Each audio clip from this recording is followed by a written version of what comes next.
হাজারো ব্যস্ততার মাঝে আমরা কিন্তু ঢাকা থেকে একটু বাইরে যাই আমাদের নিজস্ব সময় কাটানোর জন্য বা একটু সময়টা উপভোগ করার জন্য।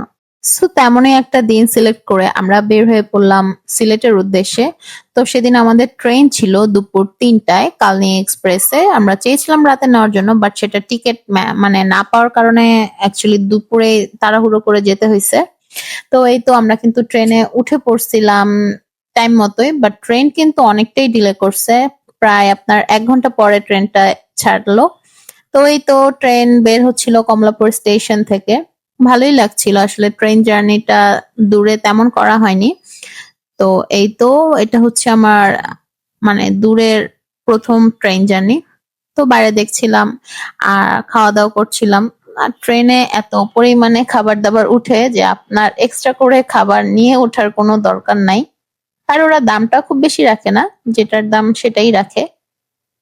তো এই তো চলে ট্রেনের মতো করে চলছে। আমরাও আমাদের মতো করে ট্রেন জার্নিটা এনজয় করছিলাম। তো এই তো বাইরের এত সুন্দর দৃশ্য দেখতে দেখতে আসলে যাচ্ছিলাম। দিনের বেলা ট্রেন জার্নিটা এই কারণেই মজা যে বাইরের দৃশ্যগুলো খুব সুন্দরভাবে দেখা যায়, উপভোগ করা যায় আসলে। রাতের বেলা তো সেটা তেমন একটা সুযোগ হয় না। তো এই তো যাচ্ছিলাম আমরা, অপেক্ষা কখন নামবো কখন নামবো। তো আসলে আমি প্রতিটা লোকেশন বলতে পারছি না, কারণ ওইরকম ভাবে তার আমি সবগুলো জানি না। যেটা হচ্ছে স্টেশনে থামতেছিল সেটাই বলতে পারবো, এছাড়া আর বলতে পারছি না। আর এখনো কিন্তু আমরা আসি নাই, আর পরপর কয়েকটা স্টপেজে থামায়, সে কারণে আসলে কমপ্লিটলি বলা যাচ্ছে না যে কখন কোথায় থামাচ্ছে।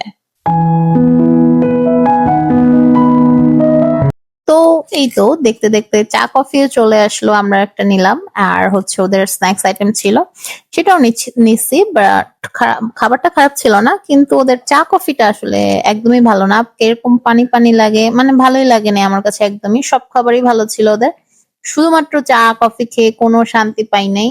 যে একদমই পানসে ছিল, সেটার কোনো টেস্টলেস ছিল। তো এই তো যাচ্ছিলাম কোন ব্রিজ দিয়ে, আই ডোন্ট নো।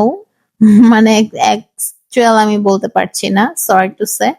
তো এই তো এখানে কিন্তু পরপর অনেক স্টেশনেই পড়ে, বাট সব স্টেশনে তার ট্রেন থামায় না। তো সেটা দেখতে দেখতে যাচ্ছিলাম, এন্ড অলমোস্ট রাত হয়ে গিয়েছে। সবাই বসে আছে, ওয়েট করছে কখন নামবে কখন নামবে। তো এর মাঝে কিন্তু আমাদের খাবার দাবার চলতেই ছিল। আর অ্যাকচুয়ালি আমি প্ল্যান করছিলাম আগামীকালকে যে কি করব, কোথায় কোথায় ঘুরবো, কিভাবে কি করব।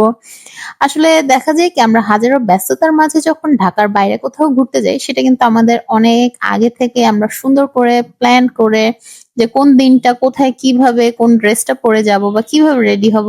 তো সেগুলো নিয়ে আমাদের প্ল্যান হচ্ছিল।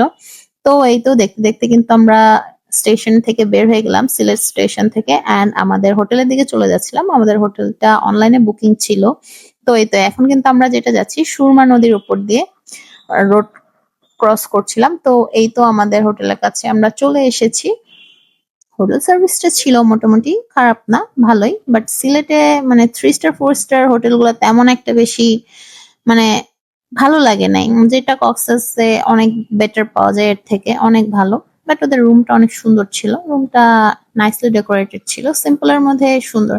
বাট আমার সবচেয়ে বেশি পছন্দ হয়েছে এই মিররটা, যেটা হচ্ছে একদমই জোস ছিল।